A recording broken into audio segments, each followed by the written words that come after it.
Hi, what's up mga kapanalig, no? Tayo ngayon ay magla-live at ito ay aking ipinangako sa inyo. But before anything else, tayo po ay mag-share muna ng ating live presentation, no?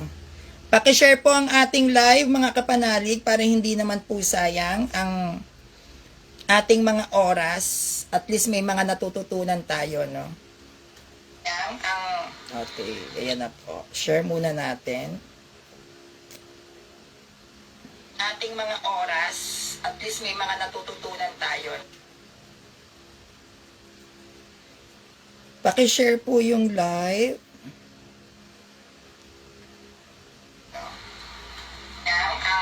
Okay, ayan na po. Share muna natin. Shout out, shout out! Ating mga oras. Shoutout sa inyo mga kapanalig ko. Choppy ba?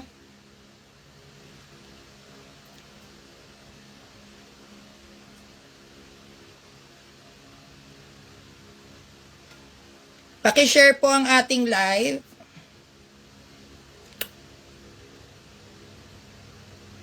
Yan, para mas maraming makapanood. No, maganda ang ating topic at ito ay pinaghirapan ko at pinagpuyatan ko, no.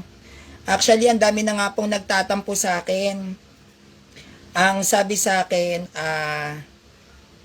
Sanrio, hindi ka na namin nakakausap kasi sa sobrang busy ko sa pag-aaral. So, salamat kay Ate Ritzel at saka kay Ate Rosel. Hindi ko magagawang mag-live ulit at ipaliwanag sa inyo kung ano ang katuruan ng ating simbahan kung hindi rin dahil sa tulong at suporta nila sa akin. Pero ito pong ating magiging paksa ngayon, ito po ay napakahalaga. Mahalaga pa sa jowa mong niloloko ka, di ba? So kailangan tayo ay makinig ng maigi at ayan, Ate Richelle, shout out po sa inyo. Wait lang po, nagsha-share lang po muna ako, no? Para naman sa ating mga kapanalig na nagtatanong din sa akin na ano yung stand ko sa pagiging sugo ni Felix Manalo. Kasi di ba sinugo daw ng ama si Felix Manalo. So napakahalaga po nito na ating mapag-aralan nang sa gayon ay mas lalo nating maintindihan kung paano natin ipagtatanggol ang ating simbahan. Kung paano natin ipapaliwanag hindi lang sa hindi natin kapanalig kundi sa mismong sekta ni Felix Manalo na ang kanilang katuruan ay hindi po naaayon mismo sa turo ng lehitimong simbahan. So dapat alam po natin kung paano tayo dedepensa, no? So paki-share po ang ating live. So yan. Shout out 9 live viewers. Hello, magandang hapon po sa inyong lahat. Kamusta? No, at grabe. Mamayang gabi, 9 PM, ako po ay nasa Zoom. At ito ay naka-live din sa Facebook. I-share ko ito mamaya sa Facebook account ko dahil tayo po ay magkakaroon ng talakayan patungkol sa gospel this coming Sunday. No? Ako po ay inanyayahan ng isang formation na tinatawag nating Prayer Warriors of the Holy Spirit. At ang mga nagtatapik po dito sa Prayer Warriors of the Holy Spirit ay mga kilalang katolikong depensor. At isa ko sa mapalad na naanyayahan para magbigay ng pagtatalakay, magbigay ng isang refleksyon patungkol sa darating na gospel reading etong Sunday sa Mass natin. So, aanyayahan ko kayong manood, no, magkakaroon po siya sa live Facebook, yung mga gusto pong mag-join sa Zoom. I-PM nyo ako para maibigay ko sa inyo yung Zoom kung saan kayo pwedeng pumasok at doon ay magkakaroon tayo ng sharing. Magbibigayan tayo ng iba't ibang mga ideas regarding dun sa gospel na babasahin natin, no? So, magsisimula na po tayo sa ating presentation. Ako po si Sanrio, no, at kilala nyo naman ako na ako ay isang debater at pinakabatang debatista sa social media ng Catholic Church, no. Ngayon, madalas nating nababasa yung pag-atake, not wag yung pag-atake, parang masyado naman siyang harsh. Pamamali. Madalas nating nababasa na pinamamalian ng INC ang ating mga katuruan. Hindi po ba? Madalas nagsasabi sila na ang sugo daw ay hindi daw ang ating Santo Papa, kundi si Felix Manalo. Bakit ito yung napili kong paksa? Kasi, sa totoo lang mga kapanalig, mas mainam at mas maganda kung iintindihin nating mabuti ang mga lohikal na pagtuturo nang hindi natin kapanalig. Napaka-importante na malaman natin kung paano tayo sasagot, kung paano tayo magbibitaw ng salita para maintindihan nila na mali ang pagkakaunawa nila. Kasi kung tayo ay literal, na puro tayo sitas-sitas, kung tayo ay literal na lang na ito ang sabi ng aming Pope, ito ang sabi ng mga CFD, madali po tayong matatalo dyan. So mas maganda na mapag-usapan natin ng maigi yung pagiging sugo ni Felix Manalo. Kasi pag sinabing si Felix Manalo ay sugo, meaning to say, sinugo siya ng ama. Hindi po ba? Sinugo siya ng ama. Sino po ba ang nagsusugo? Hindi po ba't ang ama? Sino ba nagsugo kay Christ? Ang ama. Sino ang nagsugo sa mga propeta sa Old Testament? Ang ama. So kung magkiklaim si Felix Manalo na siya ay huling sugo sa mga huling araw na darating, lalabas ang nagsugo sa kanya ay ang literal na ama. Ang taray, bongga! Nag-usap sila ng ama, no? Nag-usap sila, Felix Manalo, sinusugo kita. Sana all! Mapapasana all tayo. Ngayon, dito tayo sa presentations natin, no? Sa mga Katoliko dito, kung may INC nakikinig ngayon, sa inyong mga INC, meron bang mababasa sa Bible na si Felix Manalo ang sugo ng ama? Kasi siya yung sugo eh. Siya yung huling sugo. So pag siya yung huling sugo, si Felix Manalo, siya yung sugo, meaning to say, sinugo siya ng ama. Now, kung siya ay sinugo ng ama at nagkiklaim si Felix Manalo na siya ay isang sugo, may mababasa ba sa banal na kasulatan na si Felix Manalo ay sinugo ng ama? Meron ba? Di ba wala? Wala. Okay. Dahil wala tayong mababasa, letra por letra, bersikulo sa bersikulo, punto por punto, na si Felix Manalo ay sinugo ng ama, saan sila tatalon? Saan tatalon yung mga yan? Sa hula. Diba? Ay hindi, basta siya yung nasa hula. Okay. Papatas tayo. Hindi po ba? Papatas tayo. Sa pag-uusapan natin ngayon, yung hula. Hula o tinatawag na propesiya. Pag sinabing hula, pag sinabing propesiya, pag tayo ay gagamit ng banal na kasulatan, ang mga katagang ito ay mababasa saan? Sa lumang tipan. Diba? Lahat ng propesiya, lahat ng mga hula, yan ay mula sa mga propeta. Kaya kapag tayo naganap tayo ng hula, naganap tayo ng propesiya, anong gagamitin? Old Testament. Okay, dito tayo. Mga ambisyosa kayo, ha? Hula. Magbibigay ako ng ilang mga hula sa banal na kasulatan na pagpapatibay na ang mga hulang ito ay hindi hula ni Madam Auring. Hindi ito hula ni Nostradamus. Hindi ito hula ni Rudy Baldwin. Kundi ito ay mga hulang mababasa sa Biblia na mismong mga propeta na siyang pinili ng Diyos ang magbibigay ng katotohanan na ang mga kanilang sinabi, ang kanilang mga hinula, ang mga propesiyang kanilang nakita na tinatawag na pangitain ay naganap. Kailangan meron tayong katibayan. Syempre, hindi naman tayo pwedeng magsabing mali kayo. Paano nyo? Hindi si Felix Manalo nasa hula, tas wala naman tayong maipakitang katibayan. So magpapakita tayo ng katibayan para mas madali nilang maintindihan kung ano ba ang kahulugan ng mga hulang ito. Okay. Sino yung mga nasa hula ng Old Testament? Unahin natin si John the Baptist.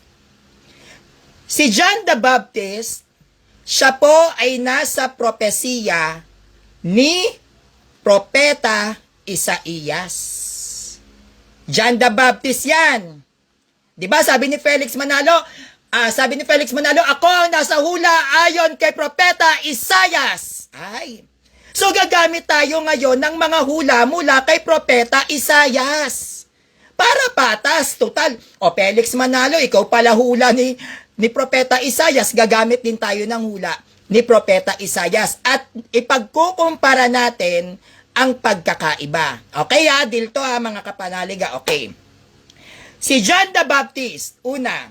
Si John the Baptist, o kinikilala nating Juan Bautista, siya ang nagbautismo sa pamamagitan ng tubig kay Hesukristo sa Ilog Jordan kasama ang kanyang mga alagad. No? Bilang pagpapasakop sa batas ng espiritual na umiiral during that time. Hindi po nagpabautismo si Christ kay John the Baptist dahil makasalanan na. Hindi po nagpabautismo si Christ kay John the Baptist para maging banal. Hindi po. Yun po ay batas ng Ama na ang bawat tao ay dapat mabautismuhan sa pamamagitan ng tubig.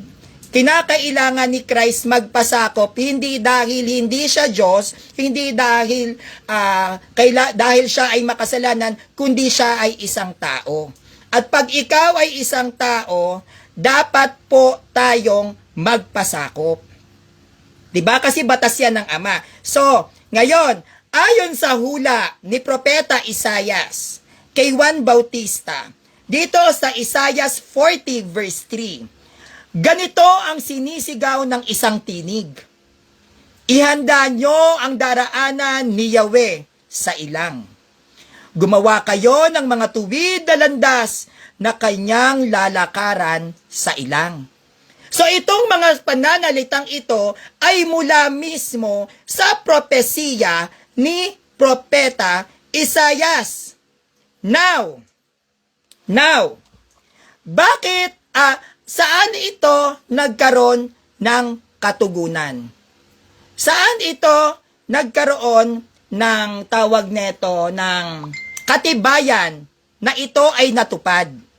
Dito, kung babasahin po natin mga kapanalig, no, sa Isaiah 40 verse 3, si Juan Bautista, siya ay nauna na pong inihula o isinalaysay bilang isang propesiya ni Propeta Isayas. At ito ay nabigyan ng katugunan, nabigyang ganap dito sa Bagong Tipan. Anong aklat to? 1:1 verse 23. Ang sabi sa John 1 verse 23, sinagot si Juan sa pamamagitan ng mga pangungusap mula sa aklat ni Propeta Isaias. Ulitin natin. John 1 verse 23. Sumagot si Juan. So si Juan nagsalita, sumagot. Sa pamamagitan ng mga pangungusap, anong sinabi ni Juan nung sumagot siya? Mula sa aklat ni Propeta Isaias, ako ang tinig ng isang taong sumisigaw sa ilang. Tuwirin nyo ang daraanan ng Panginoon. Si Juan Bautista ay tuwirang nagsalita na mababasa natin sa New Testament na ako, ayon sa aklat ni Propeta Isaias, ako ang isang tinig na sumisigaw. May naganap o wala? Meron po bang naganap o wala? Meron. Yung hula sa Lumang Tipan ay nabasa natin ng kaganapan sa Bagong Tipan. Yun po ang propesiya. Hindi po ba? May katugunan. Kasi hindi mo pwedeng tawaging propesiya kung walang pagtugon. Paano mo masasabing natupad ang propesiya kung wala namang katuparan?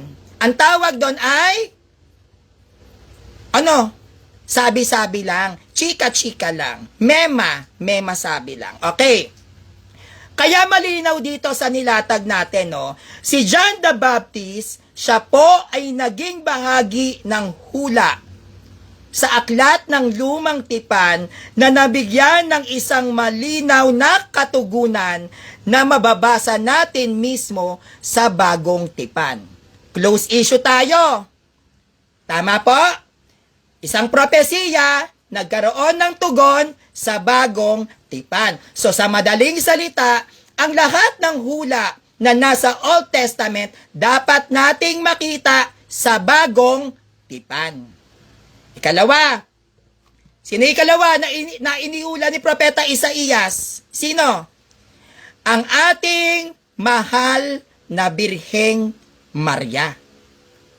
Siya ay naging laman din ng propesiya ni Propeta Isaías. Ngayon, anong sabi? No?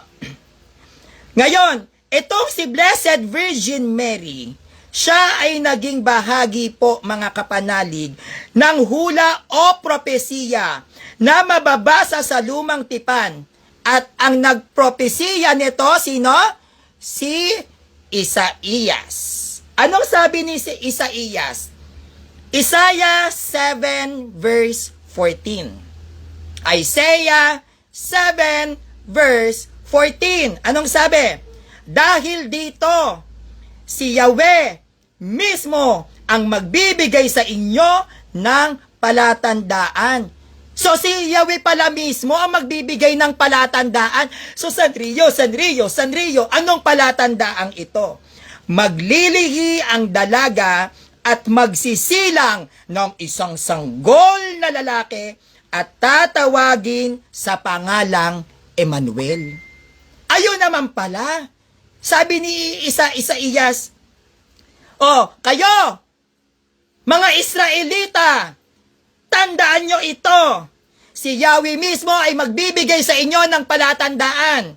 May isang dalagang babae na magsisilang ng isang sanggol na lalaki at tatawagin itong Emmanuel. Ayon ay ayon sa hula ni Propeta Isaías. Hindi ba? Nasa hula. Ngayon,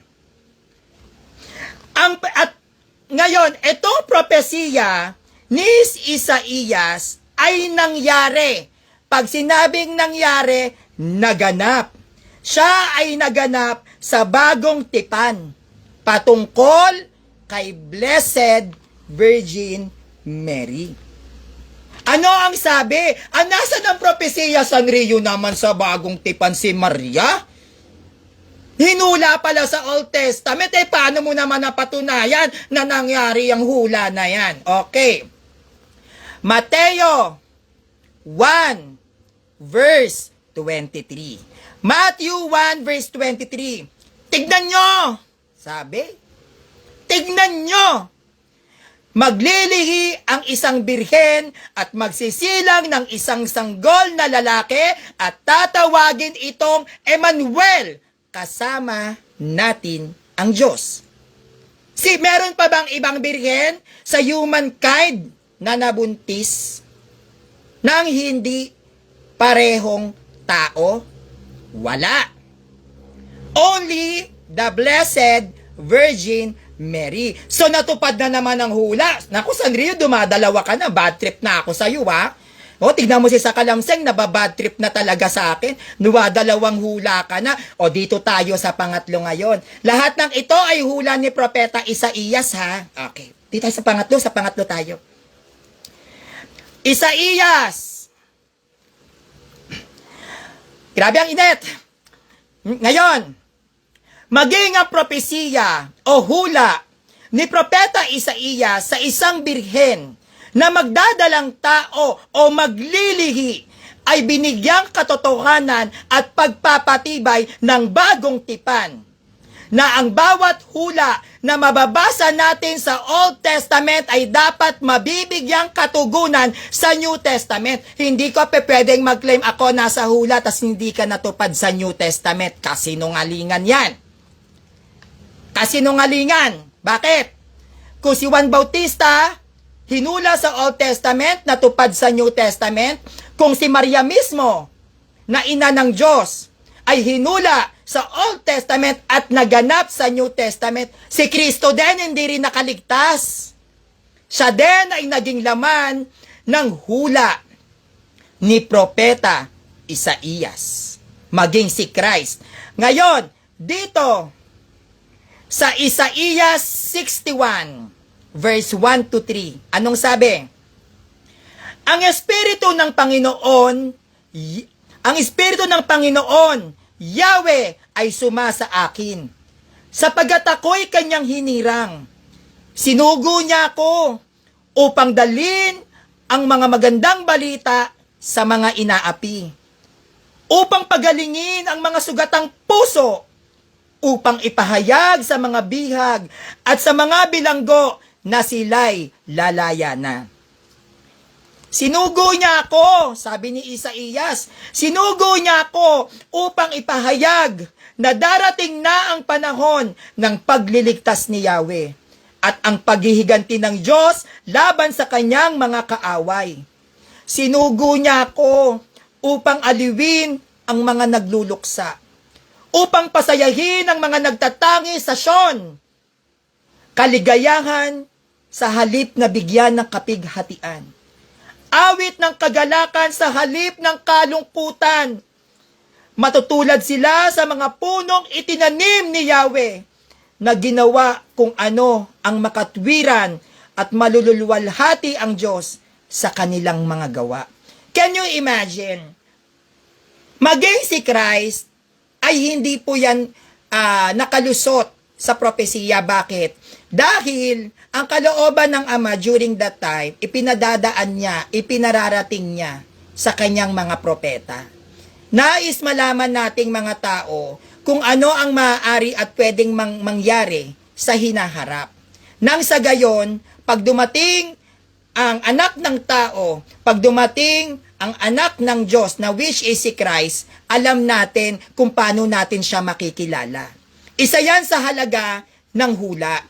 Isa yan sa halaga ng propesiya. Dahil kung walang propesiya ang mga propeta, paano nating malalaman, paano natin mako-consider na si Christ nga ang siyang sugo ng Diyos kung wala tayong pagpapatibay? Paano natin malalaman na si John the Baptist pala ay sinugo ng Diyos kung wala rin niyang katuparan? So ang tanong dito, paano nalaman ng INC ni Manalo na si Felix Manalo ang sugo ng Diyos kung wala man lang pagpapatibay? Hindi po ba't pag tayo ay maniniwala sa isang hula, dapat meron itong katibayan na naganap? At kapag Biblia ang ating gagamitin, dapat makikita natin ang kaganapan ng bawat hula sa Biblia din. Hindi po ba ang hula ay binasa sa Bible? Kaya't marapat lamang na ang hula ay maganap sa Biblia. Hindi po tayo pwedeng magtalsik-talsik lang ng laway dito. Para tayo ay maitindig natin na ang bawat hula na ito ay naganap at sila mismo ay bahagi ng plano ng Diyos sa hinaharap, dapat may katibayan po si Felix Manalo na siya ang huling sugo. Ipagpatuloy po natin ang ating lecture. Okay.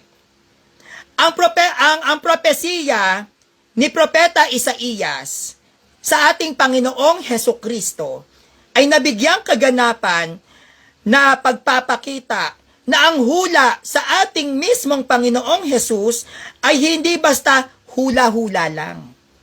Hindi yan mini-mini mo. Ini-mini-mini mo lover, hindi po siya ganon, no?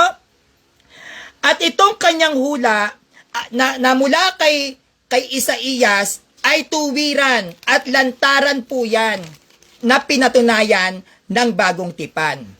Natupad, naganap, nangyari ang hula po ni Propeta Isaías, mga kapanalig ko, sa ating Panginoong Hesus sa bagong tipan. Bakit?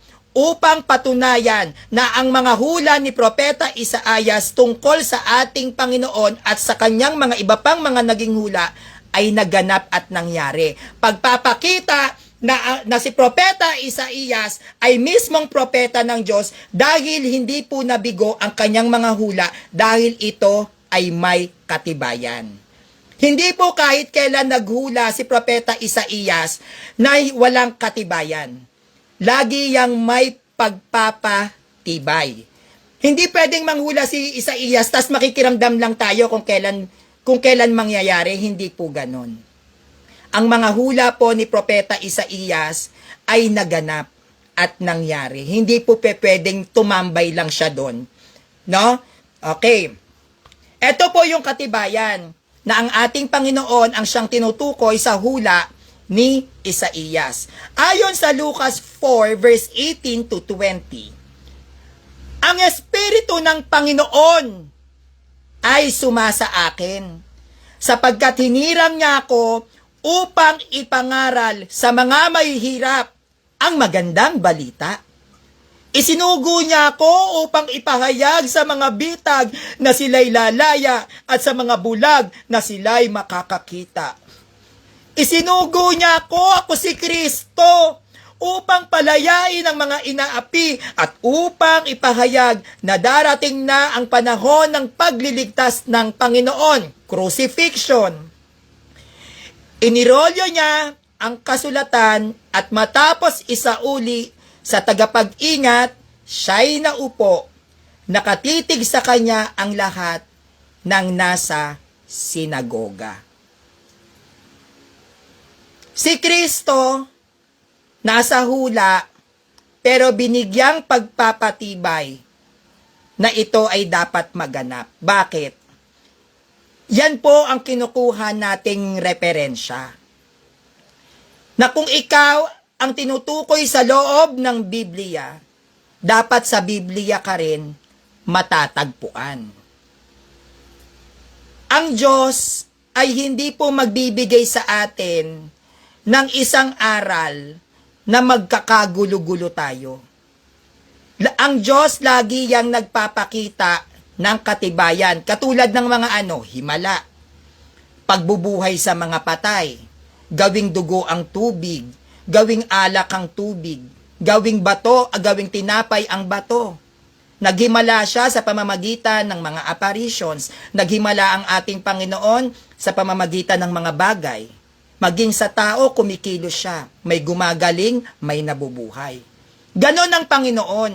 Ang gusto ng Panginoon sa atin, dahil alam niya tayong mga tao ay visual creatures, at alam niyang darating ang panahon, mangyayari yung kanyang mga plano, kaya nung hindi pa nagaganap at hindi pa nagkakatawang tao si Christ, nagbigay na siya ng mga propesiya na kung sakaling dumating o mangyari yung mga propesiya ni Propeta Isaias, alam natin na ito na yung hinihintay natin. Paano ka maniniwala na si Felix Manalo ang nasa hula ni Propeta Isaias kung wala namang katibayan? Hindi po ganun ang Diyos. Pag ang Diyos ay nagbigay ng propesiya sa tao, lagi niya yang bibigyan ng tugon. At dapat ito ay mababasa sa Bible. Bakit? Magiging contradict ang Bible. Sa papanong paraan, Sanrio, nagbibigay ang Diyos natin ng walang sagot. Ang Diyos natin, hindi tayo iniwang lutang. Nagbigay siya ng isang damukal na kasaysayan na maaari nating i-connect sa ating pananampalataya hanggang sa Judaism. Ang Panginoon, kapag gumagamit ng propeta, at itong mga propeta na ito, kapag sila ay nagbibigay ng propesiya, hindi po yan pwedeng hindi maganap. Kaya hindi yan pwedeng i-relate kay Felix Manalo. Bakit? Nasaan siya sa Biblia? Pangalawa, ang mga propeta na nagkakaroon ng hula, nagkakaroon ng propesiya, lagi itong related sa Hudyo. Lagi itong sumasaklaw sa Jerusalem. Bakit? Dahil yan ay bayan ng Diyos. Hudyo ka ba, Felix Manalo? Pag-aralan po natin ang mga kanyang naging hula ng mga propeta. Ang mga hulang yan ay sumasaklaw lagi sa Israel. Para sa bayan ng Israel. Bakit? Bayan ng Diyos yan. Bakit napunta kay Felix Manalo? During that time, sa panahon ng Ama, panahon panahon ni Propeta Isaias, hindi po kinikilala ang mga hentil. Paano pong magkakaroon ng propesiya si Isaias sa isang Gentiles? During that time, hindi po tinatanggap ang Gentiles noon. Dahil ang mga Gentiles noon, sila ay sumasamba sa mga Diyos-Diyosan, mga pagano. Kaya nga sa panahon ni Moises, dumating sa pagkakataon na inutos ng Diyos na huwag makikihalubilo ang mga Israelita sa mga Gentiles. Kasi baka mahawa sila sa mga kinamulatang tradisyong pagano ng mga Hentil. Matagal po na hindi maaaring makipag-ugnayan ang mga Israelita sa mga Hentil. So papaanong mangyayari na si Propeta Isaias ay magkakaroon ng hula sa bayan ng isang Hentil na nagmula kung ang panahon na yon ay hindi po tinatanggap ng bayan ng Israel ang mga Gentiles? Magiging abnormal po si Isaias. Yan ang mahirap sa mga naniniwala sa aral pero hindi inaral ang exegetical context. Ang bawat salaysay, pananalita sa pagbabasa natin ng banal na kasulatan ay laging may dahilan kung bakit yon ang nakasulat. Kaya kung iisipin nating maigi, kung si Felix Manalo ang nakasulat sa hula ni Propeta Isaias sa Lumang Tipan, lalabas sa panahon ni Propeta Isaias ay pwede nang magniig ang mga Hentil sa mga Hudyo na pinagbabawal yan noon. Hindi yung kay Moises pa nga lang eh. Hindi ba? Kung nagbabasa sila ng Bible, ang bayan ng Israel ay daang-daang taon na naging alipin ng bayan ng Ehipto. Nung dumating si Moises at kinasangkapan upang iligtas ang mga Israelita sa bayan ng Ehipto, sila ay naglakbay pabalik ng Israel. Nung si Moises ay nawala, bumalik sa pagiging pagano ang mga Israelita. 'Di ba? At nung ito ay bumalik sa pagiging pagano, nakipagtipan si Moises bilang pakikipagsundo, sabay na pagpasok ng mga Hentil sa bayan ng Israel. Ang pagpasok ng Hentil sa bayan ng Israel ay may kanya-kanyang mga Diyos-Diyosan, na siyang ipinag-utos ng Ama kay Moises na ihiwalay ang mga Hentil sa mga Hudyo dahil hilaw-hilaw pa ang mga Israelitang nailigtas sa bayan ng Ehipto. So papaanong mangyayari na ang isang propeta ay magbibigay ng hula sa isang Hentil? Sino po sa mga propetang ito, sa INC dito, sino sa mga propetang mailalatag nyo na meron silang ipinoprosiyang Hentil? Meron po ba? Kung meron man siyang ipinoprosiyang Hentil, yan ay si Ciro. Dahil yan ay nasa Mesopotamia. Pero naganap na yon. Hindi yan pwedeng maging si Felix Manalo. Kasi si Ciro, which is ang ibong mandaragit, ang role po niyan ay iligtas ang Israel sa mga mananakop. Nangyari na po yung ibong mandaragit na yan. At yan ay nasa kasaysayan ng Judaism, ng Mesopotamia, which is Iran, at ng Christianity. Hindi po pwedeng maging si Ciro, si Felix Manalo, hindi naman po siya ang nagligtas sa Israel at nakipaggerahan doon. Kasi kung magke-claim si Felix Manalo na siya yung ibong mandaragit, lalabas siya ay hari ng mga pagano. Dahil yung tinutukoy na ibong mandaragit ay hari po ng mga pagano. Yes. Pagano po yan. So tatanggapin dapat ni Felix Manalo kung siya ang ibong mandaragit, hari siya ng mga pagano. Now, the question is, saan siya naghari? Kailan siya nagkaroon ng trono? Meron ba siyang kaharian? Hindi ba't wala? Kaya ang Judaism at Christianity, meron yang boundary.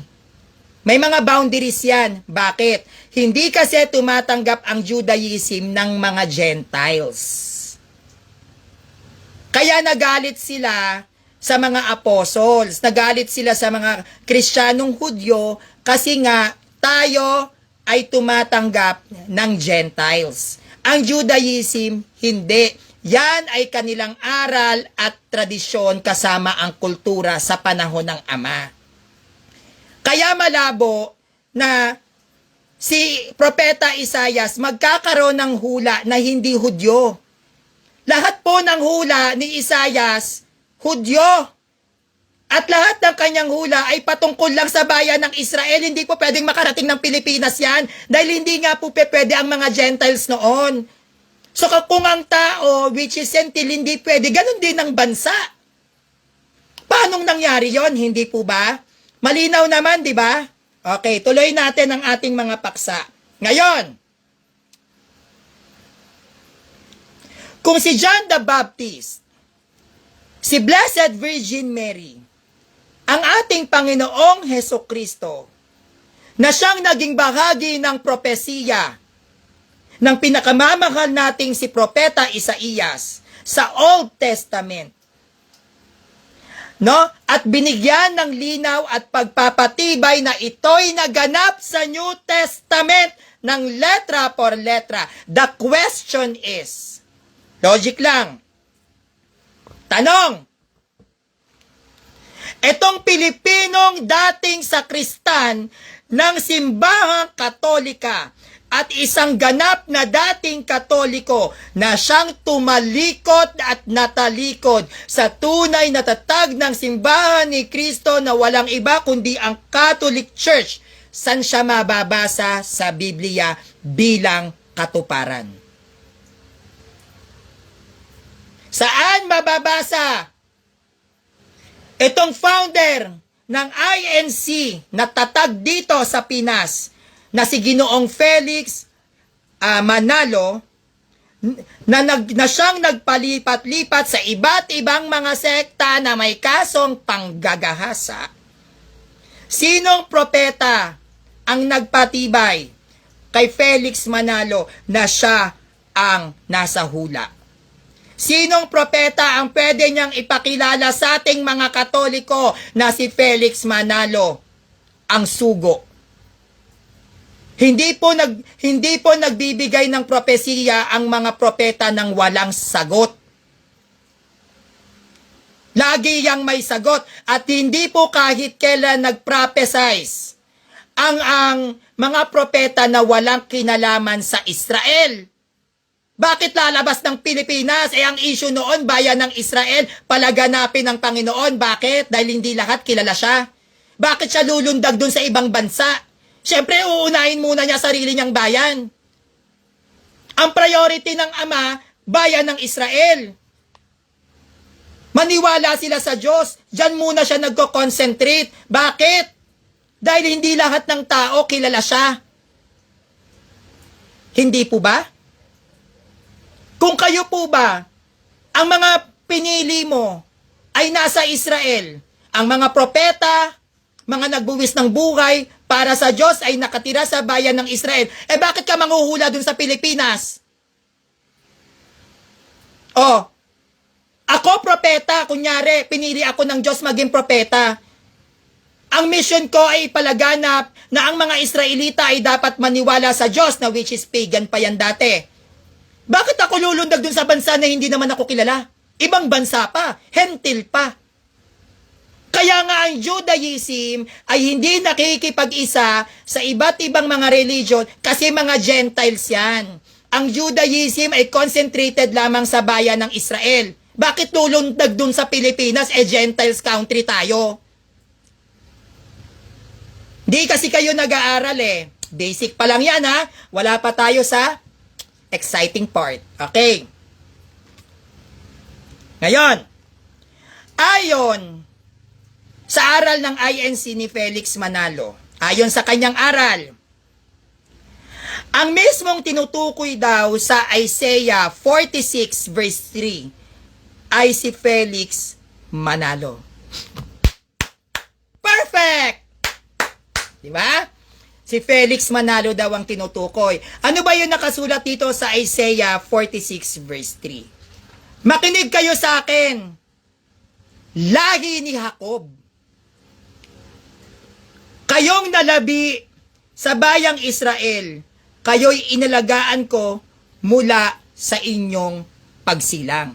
Now, yung kiniklaim ng INC ni Manalo na siya siya ang nasa aklat ng Isaiah 46 verse 3. Digbigyan natin ng diin. Makinig kayo sa akin. Lahi ni Jacob. Sino pong Gentiles ang lahi ni Jacob? Hentil ba si Jacob? Hentil ba? Kasi sabi, makinig kayo sa akin. Lahi ni Jacob. Hentil ba ang lahi ni Jacob? Kasi kung ang lahi ni Jacob ay hentil, hindi Hudyo si Kristo. Dahil si Kristo ay mula sa lahi din ni Jacob, sa lahi ni David, mga Hudyo. Ang tinutukoy ni Propeta Isaiah dito ay yung lahi ni Jacob, yung mga Hudyo. Paano magiging si Felix Manalo ito? O ayon, Iraq pala, Mesopotamia. Di ba? Paanong magiging si Felix Manalo, yung tutukuyin dito, lahat ng prophesies ng mga prophets during that time sa Old Testament ay mga Jews. Hudyo. Ay, lahing Hudyo pala tong mga ni Manalo? Ang taray naman. Ang apelidong Manalo pala ay apelido ng Hudyo. Di ba? Now, kung si Felix Manalo ang hinulaan ni Propeta Isaías na kiniklaim nila, ay, sugo namin yan eh. Anghel namin yan, pakpak nga lang ipis. Saan mababasa sa bagong tipan na siya yung tinutukoy doon? Saan po? Dapat meron kayong mailalatag. Hindi tayo basta-basta na lang tuk tuk tuk tuk tuk tuk tuk tuk tuk tuk tuk tuk. Hindi pwedeng ganon-ganon lang. Ay, nako, day. Diba? Ang sugo namin, anghel yan. Tuk tuk tuk tuk tuk. Hindi ako papayag niyan. Dapat maibigay nyo sa akin ang ebidensya sa Bible. Na sinabing ikaw, Felix Manalo, sugo ka. Dahil lahat ng propesiya ng ating mga propeta na nasa Old Testament ay nasa Bible, New Testament. Hindi ka pwedeng basta na lang magsasabi na, hoy, sugo ako si Felix Manalo, ako ang huling darating. Tuk, tuk, tuk, tuk, tuk. Talaga ba? Okay. On point tayo. Dikdikin natin. Sanrio, dikdik. Diba? Dikdikin pa natin. Okay. Magbibigay ako ng mga katanungan sa inyo na gusto ko pag-isipan yung maigi. Gusto kong isipin yung maigi kung tama ba yung tanong na nilalatag ko sa inyo. Okay. Una, kung si Felix Manalo ang inihula o nasa propesiya ni Propeta Isaías, saan siya mababasa sa bagong tipan? As we all know, lahat po ng prophecy ni Isaiah ay nasa New Testament. Tama pa? May Felix Manalo ba sa Bible? Wala. Okay.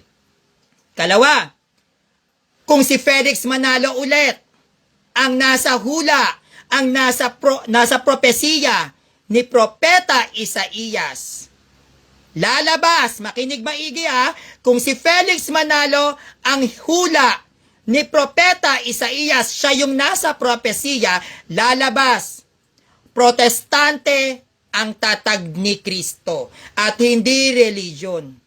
Tandaan nyo, ang protestante ay kahit kailan ay hindi pwedeng maging relihiyon. Diba? Siya pala nasa hula, si Felix Manalo eh. So lalabas, ang itinatag ni Kristo sa bayan ng Jerusalem, protestante. Agree or disagree? Gusto ko kayong mapaisip. Siya nasa hula, si Felix Manalo. Eto siya, ayon sa sitas. But the question is, protestante ba ang tatag ni Kristo? Yes or no? Hindi po ba? Okay. Katlo, kung si Felix Manalo ulit, ang nasa propesiya, ang nasa hula ng pinakamamahal nating propeta Isaías. Tanong, bakit si Felix Manalo ay hindi naging ama ng protestante? Gayong napakalinaw ng ama nila ay si Martin Luther, father of Protestantism. Tama? Kasi we all know that the INC here in the Philippines, SEC-registered sila ay Protestant. Kung si Felix Manalo ang nasa hula, bakit hindi siya ang nagpasimula ng Protestantism sa buong mundo? Nasa hula ka naman pala eh. Tinakda ka naman pala. Ng pating naman eh. Bakit nauna pa si Martin Luther sa'yo? Dati pang Katoliko. Hindi po ba? Lalabas, Protestante ang tatag ni Christ. Hindi po ba? Okay. Sabi niya Ate Grace Kim, Bro Sandio, ang INC daw ang bayan ng Israelita. Sabi ng INC, yes. Ang INC po ay bayan, ang bayan ng INC ay Israel, pero INC po na hindi Protestant. May dalawang klaseng INC. INC which is tayo, pantukoy sa religion, at INC which is Protestant. Hindi lang sila Martin Luther, marami sa Amerika, Protestant INC. At totoo po, ang bayan ng mga Israelita na sinasabi yan ay mga INC, yes. Saan po ba nagbatian ng banal na halik? 'Di ba? Roma 16 verse 16, mangagbatian kayo ng banal na halik, binabati kayo ng mga Iglesia ni Cristo. Roma, bayan ng Roma. Sino nag-convert ng Roma para maging Kristiyano? Sino? The Catholic Church. Kung Catholic Church ang nag-convert para maging Kristiyano ang Roma, sino nagbabanal na halik doon? Catholic Church. Yung Christianity sa Roma saan galing? Jerusalem.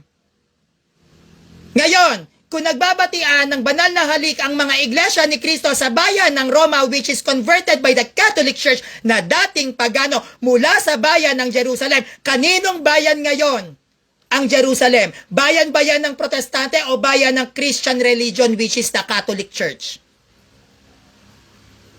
Hindi po ba? Malinaw na po ba Ate Grace Kim? Sana nasagot ko yung tanong niyo. Okay. Pang-apat. Kung si Felix Manalo ang siyang mismong inihula, ang siyang mismong nasa hula ni Propeta Isaías o Isaías, bakit hindi siya naging Bible scholar at hindi pinagkatiwala sa kanya ng Diyos ang pagkakabuo ng Bible? Putragis naman, nasa hula ka tapos Bible, walang tiwala Diyos sa'yo? Anong klaseng propeta meron yung nagsabing may hula? 'Di ba? Hinula ka kasi may tiwala Diyos sa'yo. Tama, mali? 'Di ba? Kaya ikaw ang nasa hula, ikaw ay nakatakda na gagawin mo ang isang bagay. Now, kung ikaw ang nasa hula at ipinagkatiwala ang pag-exist mo sa pamamagitan ng isang propeta, anak ng pating naman, bakit hindi ikaw nag-compile ng Bible? Ano, walang tiwala Diyos sa'yo, tas ikaw pa nasa hula? Hindi ba? Sabi ni Grace Kim, bro, ang INC na si Felix Manalo ang nagtayo. Sila daw ang bayan ng Israelita. Yan ang sabi ng INC. Pinagmamalaki ng member ng iglesia ni Felix Manalo. Paano si Felix Manalo na sila yung nagtayo? Bago pa magtayo si Felix Manalo ng iglesia, naging Katoliko muna siya. So, sino ba yung unang magtatayo? Yung unang nag-exist? O yung tumalikod mismo sa simbahan? Ang tumalikod sa simbahan, yung mga naging protestante. Sila ang tunay na natalikod. Hindi natin pwedeng sabihin natalikod sila sa simbahan kung pagano kang likas. Di ba? Kung likas na pagano ka, hindi naman sila pwedeng natalikod. Pwede, ang tawag sa kanila, pag-anib. Pagbabago ng relihiyon. Yon, pwede yung tawagin yon. Kunyari, pagano ka, Buddhist ka o Judaism ka, tapos magka-Catholic ka, hindi ka natalikod sa simbahan, kundi magbabago ka ng relihiyon. Pero kung ikaw ay Katoliko at naging Protestante ka, ikaw ang natalikod sa simbahan. Bakit? Paano ka magtatayo ng isang simbahan sa isang lipunan kung dati kang kaanib ng simbahang Katolika? So meaning to say, may simbahan na muna bago ka pa nagtatag ng iglesia mo. Hindi pwedeng matalikod ang nauna. Hindi pwedeng tumalikod yung nauna. Ang laging natalikod dyan, yung nahuli. Kasi meron silang tatalikuran. Kung ikaw ang nagpasimula, ikaw ang nauna, kanino ka tatalikod? Diba? Halimbawa, ako, panganay akong anak.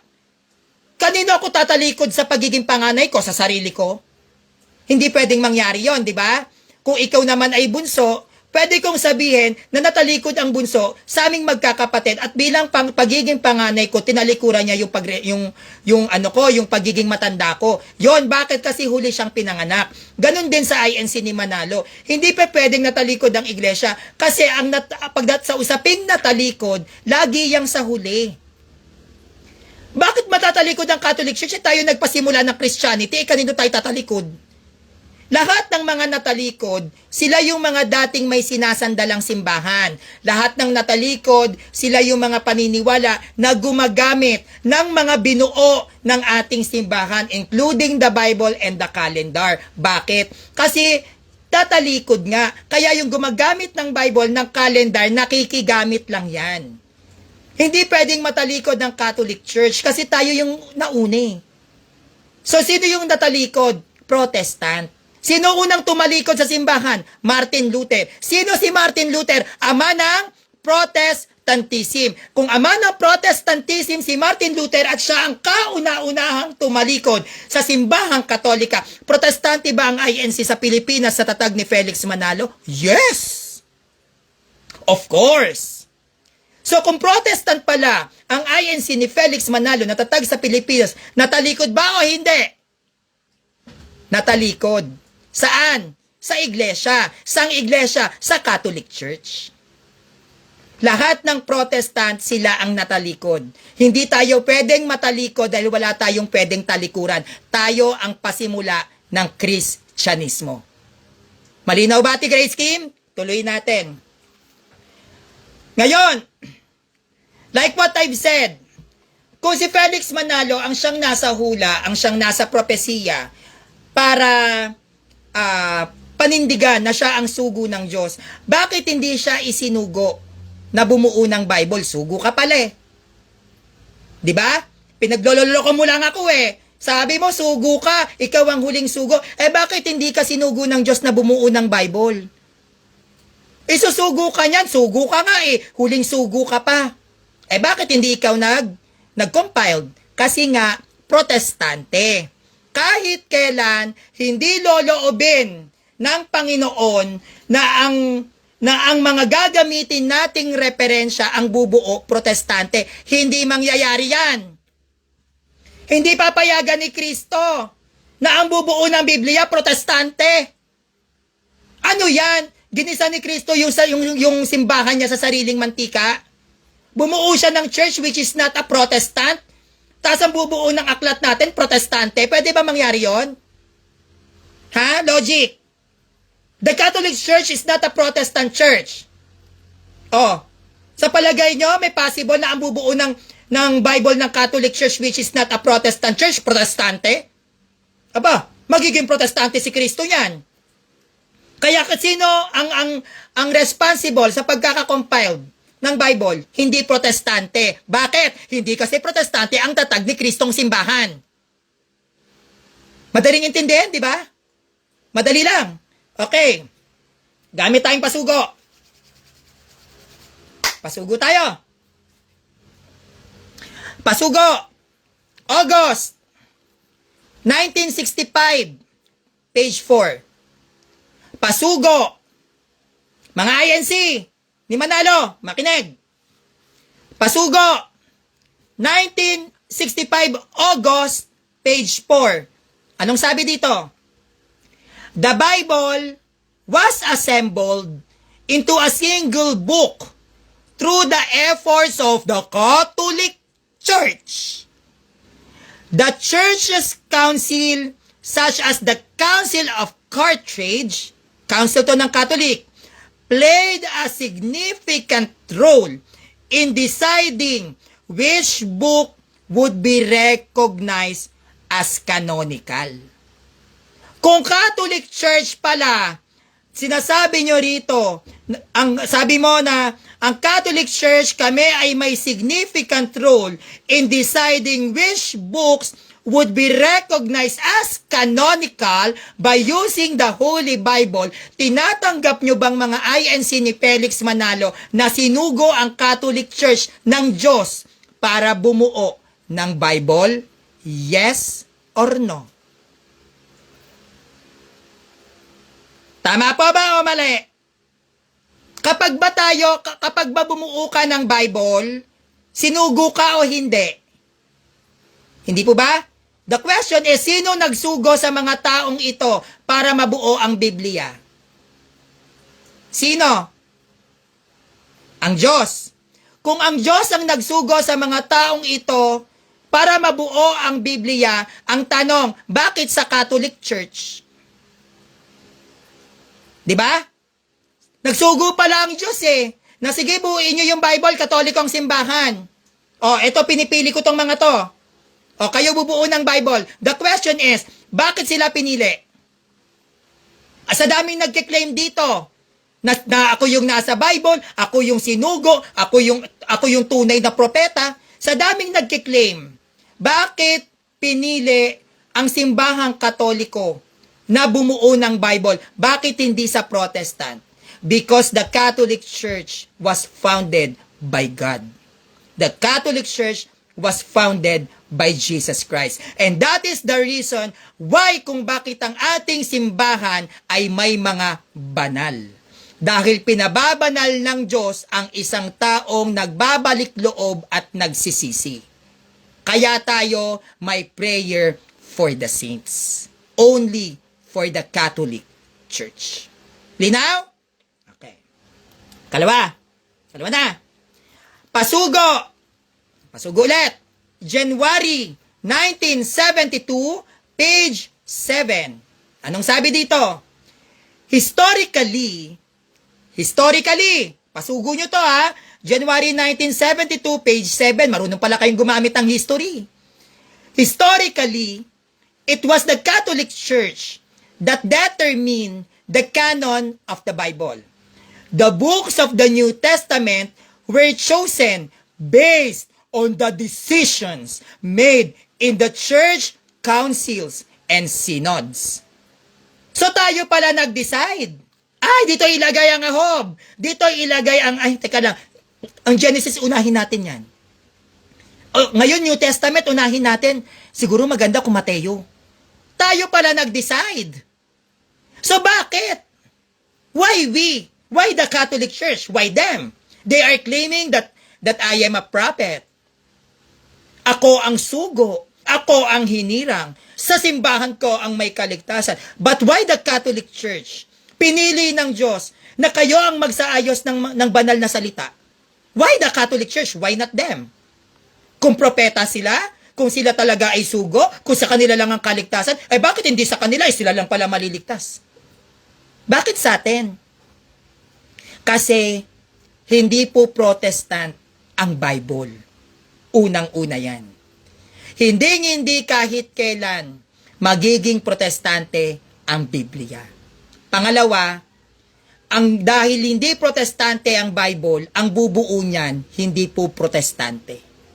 At dahil ang Katolikong simbahan ay hindi Protestant Church, kaya tayo ang pinili ng Diyos na bumuo ng Bible. Bakit?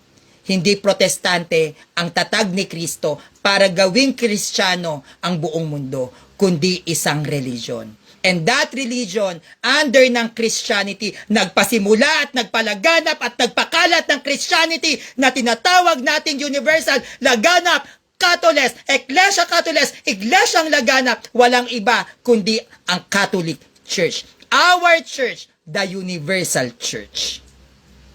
Malinaw? Okay. Pangatlo. Pasugo, February 1981, page 14. Pasugo, February 1981, page 14. Sabi, the formation of the Bible as a canon was a process overseen by the Catholic Church. O imagine niyo, tayo pa nakasaksi kung paano siya binubuo. Oh, di ba? Nasaksihan ba nila pagbuo ng Bible? Hindi. Sino nakasaksi? Yung bumubuo. Sino ba bumubuo? Simbahang Katolika. Okay, ulit natin ha. Pasugo, February 1981, page 14, the formation of the Bible as a canon was a process overseen by the Catholic Church. This church, which is the Catholic Church, determined which scriptures were considered sacred and should be included in the Bible. Oh, yun naman pala eh. Alam nyo naman pala eh. Alam nyo yung mga INC kayo, sinong bumuo ng Bible. Kung sino ang bumuo ng Bible, siya nagmamay-ari nun. Bakit nyo aangkinin kami bumuo, tas sa inyo din? Aba. Hindi po ba? Yung, how can I say this? English. How can I say this? Yung authority ng pagkakabuo ng Bible, kahit kailan hindi yan pwedeng manakaw ng iba. Yung authority that the Catholic Church was compiled the Bible, yung authority na tayo ang nagbuo, hindi nila pwedeng kuning titulo yan. At dahil ang titulo na ang Katolikong simbahan ang nagbuo ng Bible, tayo ang nagmamay-ari nun. May kopya lang sila. Kumbaga sa original book, nagpa-xerox lang sila. Hindi nila kahit pwedeng i-claim na sa kanila ang Bible o para sa Protestant. Hindi ba't katulad sa Facebook? Kapag tayo may nakikita tayong mga post or videos na gusto nating i-post, anong nilalagay natin? Credit to the owner. Copyright infringement. Ganon, nagbulol ako doon. 'Di ba? Ibig sabihin, pagpapasintabi doon sa mismong nagmamay-ari. Ganon din ang mga Protestant. Pag gagamit sila ng Bible, lagi silang may credit to the owner. Kasi, kahit sabihin mo na may mga Bible sila, kopya lang ang meron sila. Pero hindi nila pwedeng alisin ang katotohanan na ang Katolikong simbahan ang responsable kung bakit may Bible tayo ngayon. Yung ownership, hindi nila pwedeng makuha kasi we compiled the Bible. And that is the reason kung bakit ang Bible ay hindi pwedeng tawaging Protestant book. Dahil ang nagbuo niyan ay hindi Protestant. Wala pang Protestant, may proseso na ng pagbubuo sa Biblia. Wala pang Protestant, may umiiral ng mga iba't ibang aklat para ayusin at gawing accurate ang Biblia. Kaya kahit kailan, ang aklat ng pananampalatayang Christianity ay hindi po mabubuo ng Protestant yan. All the books under ng Christianity that is valid and that is belong to our early Christians fathers. Wala silang early Christians, paano sila bubuo ng aklat? Wala silang kasaysayan, paano sila bubuo ng aklat? And we all know, when we are reading a Bible, yan ay nagko-consist ng history. How can a church na makakabuo ng aklat kung mismong church nila ay walang history? Pwede ka bang bumuo ng isang history kung ang simbahan ko walang history? Aba, hindi ba? So sino ba ang nag-compile ng Bible? The Catholic Church. Why? Because we have histories. And that histories na which is inilagay natin sa Bible, yan ay nagmula sa ating mga traditions. Oral and written traditions. That's why nagkaroon tayo ng pagsisipi hanggang sa makabuo ng aklat. Paanong silang pwedeng mag-claim na sila ay may-ari din ng Bible kung wala naman silang history? Always remember this, kapanalig. Ang Biblia ay naglalaman ng kasaysayan. At ang paglalaman ng isang kasaysayan sa isang aklat, magagawa lamang ng isang simbahang may kasaysayan.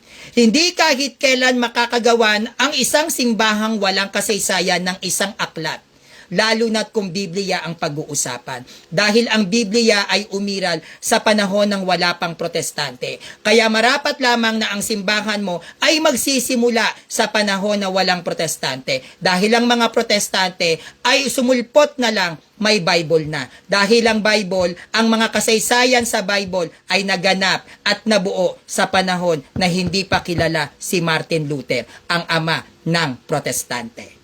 Malinaw? Kayo ha? Titig na titig kayo sa akin. Ganda ko, no? Titig na titig kayo sa akin. Okay. Tayo, pang-apat. Pasugo, November 1991, page 10. Pasugo ha? Baka naman.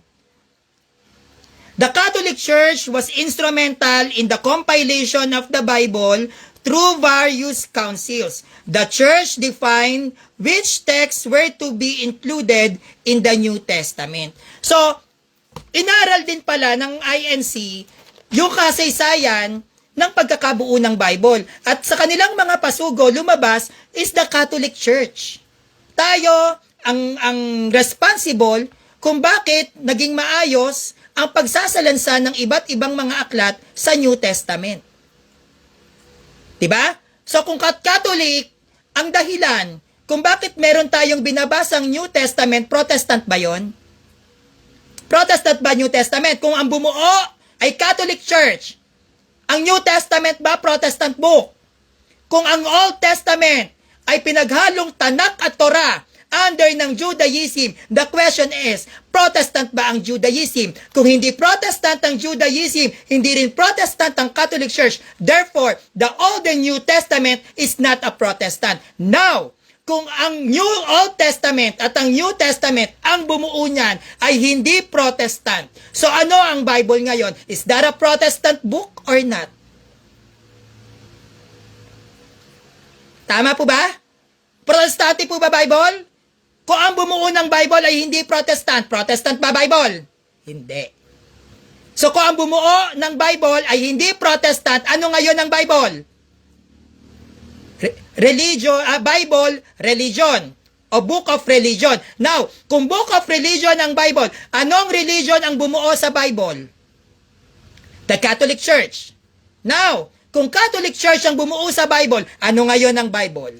The Bible is a Catholic book, not a Protestant book, because the Catholic Church compiled the Bible, which is the Catholic Bible. Naiintindihan nyo? Malinaw naman po, diba? Hindi naman siya mahirap maintindihan. Okay, ngayon, kung itong si Felix Manalo ang inihula ni Propeta Isaias dito sa Bible, sa Old Testament, meron ba kayong mababasa na si Felix Manalo ay nag-exist, lumitaw, na ipinakilala bilang kaganapan ng hula? Meron ba? Di ba wala? Because sa inyo mga iglot huwag nyo akong iniinis Pag ako nag-live talaga, mga tumbong-tumbong nyo talaga. Okay. Ngayon, gaya ng sabi ng mga mismong pasugo ng INC ni Felix Manalo, sila mismo, ang protestanteng INC ito, ay umaagree, umaayon na ang simbahang Katolika or the Catholic Church ang bumuo ng Biblia. So therefore, kung hindi binuo ng simbahang Katolika ang banal na kasulatan, saan kaya kukuha ng sitas si Felix Manalo para sabihin niyang siya yung nasa hula? Kung kiniklaim ng INC na tayo ang responsible, bakit may Old and New Testament at naging Bible, na tayo ang responsible, bakit nabuo ang New Testament? Now, the question is to all INC here, kung hindi nabuo ng Catholic Church ang New Testament, saan kukuha si Felix Manalo ng hula para sa kanya? Na ako yung nasa hula, ako yung nasa ganito. Kasi alam nyo kung ano yung nakakapagtaka? Tayo nga yung nag-compiled eh. Kung sino pa yung nag-compiled, sila pa yung nagsasabing hindi tayo nasa Bible. Pero kung sino pa yung walang ambag sa history ng Bible, sila naman nagpipilit-pilit, ako yung nasa sitas na to, ako yung nasa sitas na ganyan. Hindi ba? Kung hindi natin nabuo yung Bible, saan kukuha si Ellen G. White na ako yung nasa ganito? Saan kukuha si Felix Manalo na ako yung ibong mandaragit kung hindi natin yung binuo? Paano sila makakakuha na sila yung nasa Bible ay yung kung ang mismong simbahan wala silang kasaysayan. History book po yung history book po yung Bible. History yan ng mga sinaunang mananampalataya under ng Christianity at ng Judaism, even pagans. Kasaysayan yan. At yung mga kasaysayan na yan during that time wala pong Protestant yan. So saan kayo kukuha? Ito mga INC ni Manalo, saan kukuha si Felix Manalong ipangkakabit na sita sa sarili niya kung walang New Testament? 'Di ba? Okay. Ngayon, meron akong bibigay sa inyong idea bilang pagtatapos ng ating pagla-live at presentation ito. Baka may atakihin na, no? Sa sobrang usok. So, at init na init din ako, ha? Tiis ganda lang ako para sa inyo mga kapanalig ko, ha? Titig kayo sa akin, ha? Gandang-ganda kayo sa akin, ha? Okay. Now, ito yung mga ibibigay ko sa inyong mga tanong. Kung si Felix Manalo ang nasa hula bilang huling sugo ng Ama pagdating sa pananampalatayang Kristyanismo, tanong, sa INC to, ha? Tanong, bakit hindi kayo legal sa bayan ng Jerusalem? Gayon, ang bayan ng Jerusalem ay bayan po yan ng mga Kristiyano. Unang tanong yan. Kung si Felix Manalo ang nasa hula dito sa lumang tipan sa Bible, bakit hindi legal ang protestanteng INC sa Pinas, sa Jerusalem?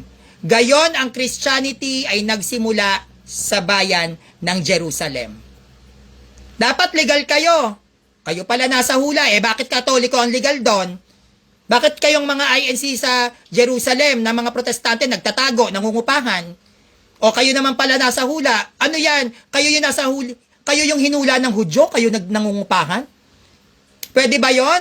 Hinula kayo ni Propeta Isayas, isang Hudyo, tapos sa bayan ng Hudyo, nakatago kayo, hindi kayo legal? Ano kayo, mga bandido? Bakit kayo nagtatago? Bakit hindi nyo ilantad ang sarili nyo? Magpatayo kayo ng mga kapilya doon. Total, nasa hula naman kayo eh. Claim it. Kami yung nasa hula. Ang sugo namin si Felix Manalo nasa hula. Magpatayo tayo ng kapilya dito. Bakit hindi pwede? Hindi kasi Hudyo si Felix Manalo. Hindi kasi siya Hudyo. Kung si Felix Manalo ang nasa hula at kalooban ng Diyos na siya yung magaganap sa hinaharap, bakit nagtatago kayo sa Jerusalem? Bayan ng Diyos yan. Sariling bayan nyo, nagtatago kayo, samantalang kaming mga Katoliko na sinasabihan yung hindi namin bayan ng ang Jerusalem, nandudong kami, nagkalat simbahan namin. Tapos kayong nagtiklaim na kayo sugu-sugu dito, kayo'y nakatago doon, including the SDA. Nagtatago kayo, di ba? Nako. Dalawa. Kung si Felix Manalo ang nasa hula o nasa propesiya ni Propeta Isayas, bakit protestante ang naging tatag na simbahan ni Felix Manalo? Kayo pala propesiya eh. O sabi ni Propeta Isayas, yung sugo namin niya, si Felix Manalo yan. Bakit protestante ang simbahan nyo? Bakit? Gusto kong makuha ang sagot nyong mga sulpot kayong INC kayo.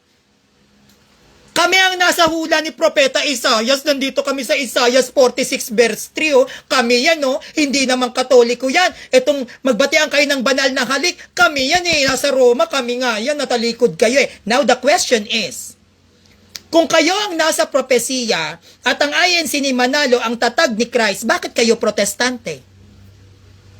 Kasi lalabas, protestante tatag ni Christ. Tama?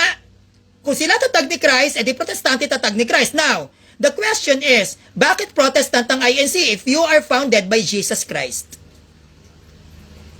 Hindi po ba? Bakit wala kayong early Christians if you are founded by Jesus Christ? Bakit hindi kayo bumuo ng Bible? If you are founded by Jesus Christ, nakikihiram pa kayo sa amin, buo pa namin yan. Bakit din wala kayong sariling calendar? Gregorian calendar, Gregorian, mahiya kayo, Pope Gregory XVI, Santo Papa, ang pangalan ng kalendaryo namin. Bakit kayo nangihiram? Founded pala kayo ni Jesus Christ. Ano yan? Kayo yung mga hinirang na hindi binigyan ng talino? Ang Panginoon, pag naghirang, bibigyan ng pambihirang talino. Dahil meron siyang misyon na gagawin bilang tao. So wala kayong mga utak. O sino palang Diyos nyo? Kasi ang Diyos namin, kapag ang Diyos namin pumipili ng isusugo sa isang gawain, bibigyan niya ng kakaibang talino, ng natatanging talino. Kaya nga, si Viola, binigyan ng talino ng Diyos, kaya nabuo ang kapilya ng INC. Who design ng kapilya ng INC? Si Viola, architect ng Catholic Church, Marian devotee. Matalino, kasi Katoliko. Sariling kapilya nyo, hindi kayo marunong gumawa ng sarili nyong disenyo. Umasa pa kayo sa amin, sa mga kaanib ng simbahan. Inasa nyo na nga ang aklat namin, umasa na nga kayo sa aklat namin para gamitin. Pati ba naman pagdidisenyo ng kapilya nyo, sa Katoliko pa din. Oh, hindi po ba? Kasi, ang tunay na iglesia, pag yan ay tatag ng Diyos, ang mga nasasakupan niyan ay bibigyan ng pambihirang talino ng Diyos na gagamitin niya para sa pagpapalaganap ng kanyang simbahang iniwan sa mundo. At dahil may simbahang iniwan si Kristo at siya ay nasa langit, ang Diyos ay gagamit ng tao para mapanatili ang simbahan na matatag at maayos. At ang mga taong kanyang hihirangin ay bibigyan niya ng kakaibang talino para madaling maunawaan ng mga taong makakadinig ng kanyang sinasalita. And that is only for the Catholic Church. Because God, kahit kailan, hindi nagtatag ng protestante. Malinaw ba? Tuloy. Kung si Felix Manalo ang nasa hula ni Propeta Isaías, nasan ang sinaunang Kristiyano nyo? Ano yan? Hinula kayo ni Propeta? Pigsa lang? Oh, sabi ni Isaías, uy, kayo to. Tapos lilitaw na lang kayo, may Christianity na. Ano, pigsa? Alam nyo yung tipong, kumbaga sa puwet, kayo yung umumbok doon? Ang tawag sa inyo actually, mga pigsa. Kayo ang sulpot sa puwet. Diba?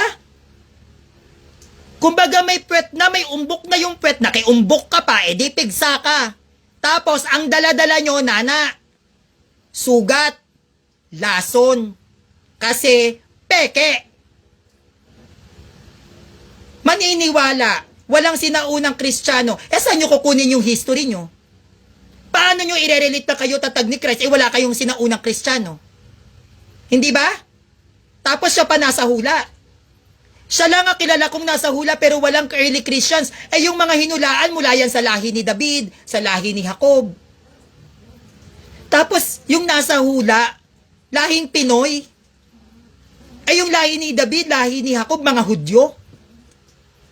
Oh, anong lahi ngayon ni Felix Manalo? Hudyo din? Hudyo ba tayo? Hindi naman, di ba? Tayo ay mga hintil. We are Gentiles. Iba ang Jews, iba ang Gentiles. At kahit kailan, hindi nagpropesiya ang mga propeta sa lahi ng mga banyaga. Pag sinabing hentil, banyaga, foreigner. Oh, lahi ba ni Jacob foreigner? Ni David foreigner? Di lahi ni Kristo foreigner. Di ba hindi? Tapos maghuhula yung mga propeta, magmumula ka sa lahi ng foreigner. Bakit siya magmumula sa lahi ng foreigner? Ang sentro ng Christianity, Israel. Siyempre sa Israel din iikot yan. Hindi yan pwedeng maging foreigner. Okay. Next, ang mga hula ni Propeta Isaias, na ito daw si Felix Manalo daw to, nasa hula ni Isaias, no? Ngayon, tanong,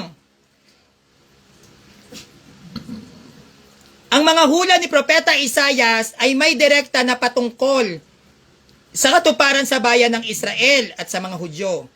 Hudyo ba si Felix Manalo? Basahin nyo yung Bible. Pag-aralan nyo lahat ng propesiya ni Isaias. Saan siya patungkol? Israel. Sa mga taong Hudyo. Hudyo ba siya? Tigasa? Lahi ng mga Hudyo? Tatalon sa Pilipinas? During that time, bawal ang hentil? Tapos, kung ano ang pinagbabawal ng Diyos noon na makipag-ugnayan ang Hudyo sa hentil, sisirain ni mag-a-adjust si Isaiah. Sasabihin ni Isaiah, ay wait, mag-adjust tayo, gusto ko ng hentil sa Pilipinas kasi parang tropical country, ang ganda ng Boracay. Ganon ba? Parang gusto ko ng Pilipinas kasi parang, grabe yung mga Pilipino doon, napaka-hospitable. Parang gusto ko mag-vacation, so, accept natin yung Pilipinas, pwede siya. No. Sa panahon po ng mga propeta, hindi po pinapayagan na makipag-ugnayan ang mga Hudyo sa mga hentil. Kaya hindi po pwedeng umikot ang propesiya sa mga hentil. Yan po ay iikot sa loob ng komunidad ng Israel. Kaya wag silang shortcut. Shortcut pa more. 'Di ba? Tigas ha. Tigas ng mga tubol nyo ha. Okay, di tayo. Kung si Felix Manalo ang nasa hula ni Propeta Isaias, sino sa iglesia ni Manalo ang Bible scholars na kinikilala sa buong mundo? Pag sinabi pong Bible scholars, buong mundo ha. Hindi po Bible scholars kasi sa iglesia mo lang. Kinikilalang Bible scholars ng buong mundo, ng Islam, Judaism, Buddhist. Sino? Kung kayo ay nasa hula at kayo lang ang maliligtas, sino ang Bible scholars nyo na kinikilala ng mga dalubhasa sa buong mundo? Wala. Bakit? Wala kayong wisdom. Bakit wala kayong wisdom? Kasi fake yung church nyo. Ang tunay na wisdom, ang tunay na knowledge, matatanggap yan sa tunay na iglesia. At pag ikaw ay nasa tunay na iglesia, sa pamamagitan ng banal na Espiritu Santo, ipagkakaloob niya sa iyo ang kanyang mga kaloob. Ano yon? Gift of wisdom, knowledge, gift of tongue, discernment, faith. Pagkakaloob niya yan, bakit? Ang Holy Spirit ay nananahan sa true church. At ang mga kaloob katulad ng knowledge, ng talino, ng karunungan, matatanggap yan sa true church. Kaya wala silang Bible scholar. Bakit? Walang wisdom. Bakit? Peke. Basic, di ba? Okay. Sabi ko to sa mga iglot na to, wag ako kinukuha yung gigil ko. Ilang araw nyo akong ginigil, ha? Nyo mo. Okay. Kung si Felix Manalo ang nasa hula ni Propeta Isaias, diba, nagkiklaim si Felix Manalo, siya yung nasa hula ni Propeta Isaias may tanong ako. Ulit. Sinong Hudyo nakaanib ng INC na nakatira sa Jerusalem? Na protestante magpakilala sila sa atin ng protestanteng Hudyo na nakatira sa Jerusalem. Kasi bawal po protestant doon. Kahit halugugin nila ang buong Israel, hindi po sila pwedeng makakita ng protestanteng Hudyong naninirahan doon. Lalo na't kung kaanib pa ng INC. Bakit? Hudyo nga hindi naman sila Pinoy. At hindi sila pwedeng umanib sa INC kasi hindi nga sila legal sa Jerusalem. Bakit ka naman naanib sa hindi legal? Diba? Baka nagkaaberya ka pa. Kaya wala pong Hudyo na kaanib ang INC. Nagbibisi-bisita lang sila doon. Pasyal-pasyal. Parang chika-chika lang. Uy, ito yung natin. Nag-i-imagine. Nasa kanila yon. Pero ang totoo, sa Israel, ang naninirahan dyan, Hudyo. At ang bayan ng Hudyo, sila ang may-ari niyan. Hindi po pwedeng magkaroon ng kaanib dyan na Protestant. Dahil hindi po naging Protestant ang Hudyo. Hindi po naging protestante ang Hudyo. Pwede silang maging Muslim, pwede silang maging Katoliko, pero hindi sila pwedeng maging protestante dahil ipinagbabawal ang protestante sa Israel. Malinaw ba? Kaya hindi welcome kayong mga INC ni Manalo doon. Ngayon, kung si Felix Manalo ang nasa hula ni Propeta Isaias, tanong, bakit corporation ang paglalarawan sa inyo sa Security and Exchange Commission? Corporation ba tatag ni Christ? Korporasyon ba? Yung tinatag ba sa Jerusalem? Korporasyon? Diba hindi naman? Kaya hindi po pwede na si Felix Manalo ang maging sugo sa mga huling araw. Malabong-malabo pa yan. No? Malabong-malabo pa yan sa tanso na ribulto ni Felix dyan sa EDSA. Bakit?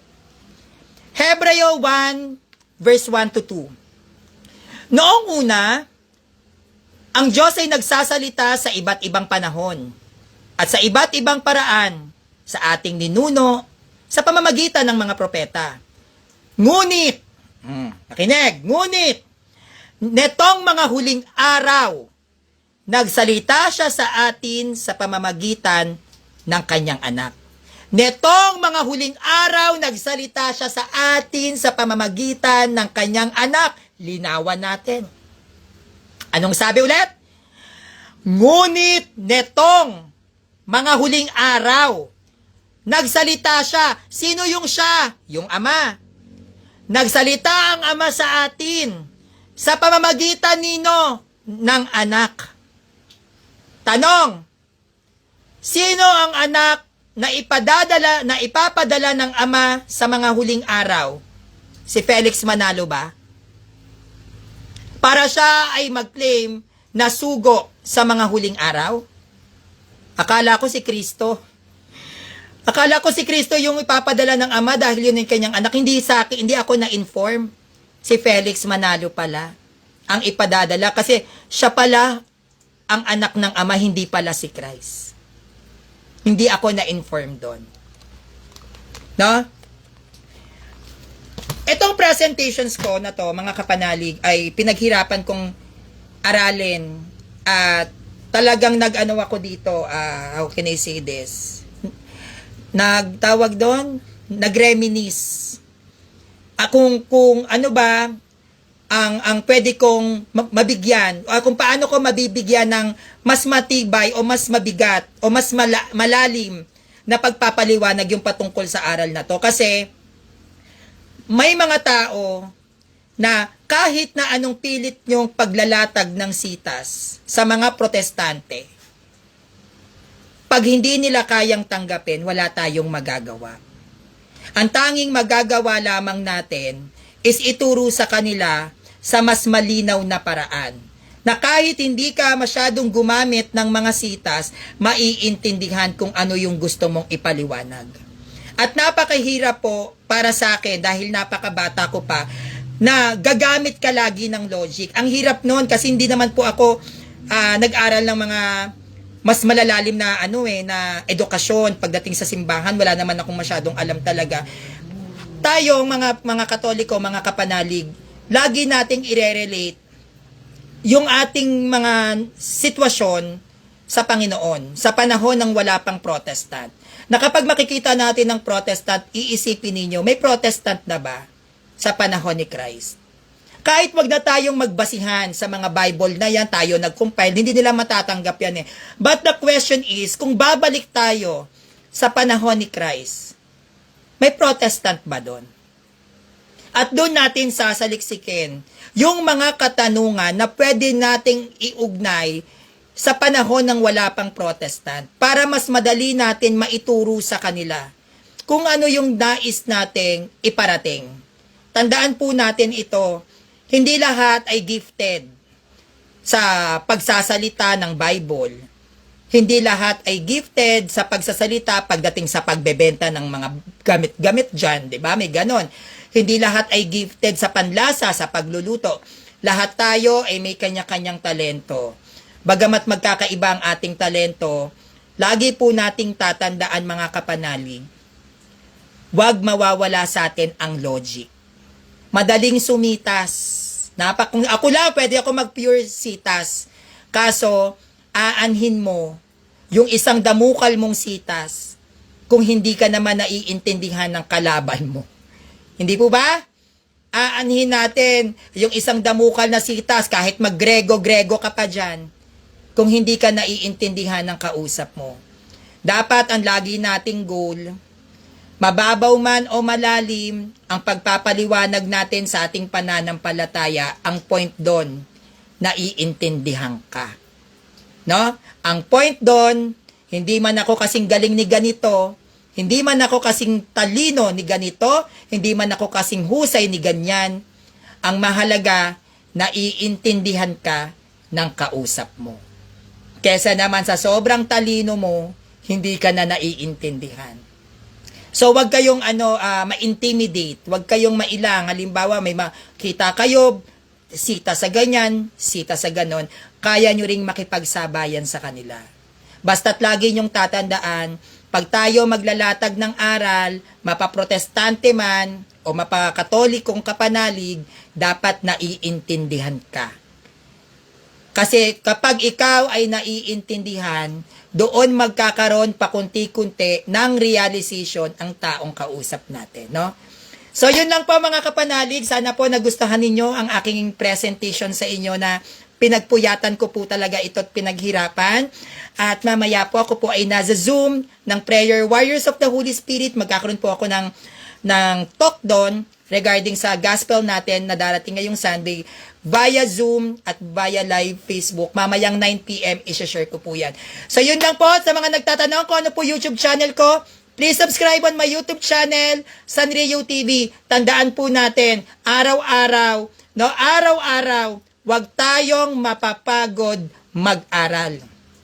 Nasa pag-aaral, nasa kasipagan natin, ang magiging bunga kung paano natin ipagtatanggol ang ating simbahan. Kung talagang mahal mo ang simbahang Katolika, mag-aral ka, magsaliksik ka, magsuri ka. Dahil ang talinong makukuha mo, yan ang gagamitin mong kalasag laban sa mga demonyong magtatangkang gibain ang simbahang tatag ni Kristo na nagmula sa bayan ng Jerusalem. Matthew 16 verse 18, Pedro, sa ibabaw ng batong ito, itatayo ko ang aking iglesia na inilipat sa bayang nagkakaroma, ang bayan ng Roma, na kung saan ang unang Santo Papa, ang ating apostol na pinakamamahal, San Pedro, na lumaganap sa pamamagitan ng 12 alagad at napunta sa bayan ng Pagano, na ngayon ay tinawag na Catholic Church, na naging dahilan kung bakit nagkaroon ng salvation ang mga tao na noon ay Pagano, ngayon ay mga Kristiyano. Kaya wag po tayong susuko, labanan natin ang mga taong magtatangkang gumiba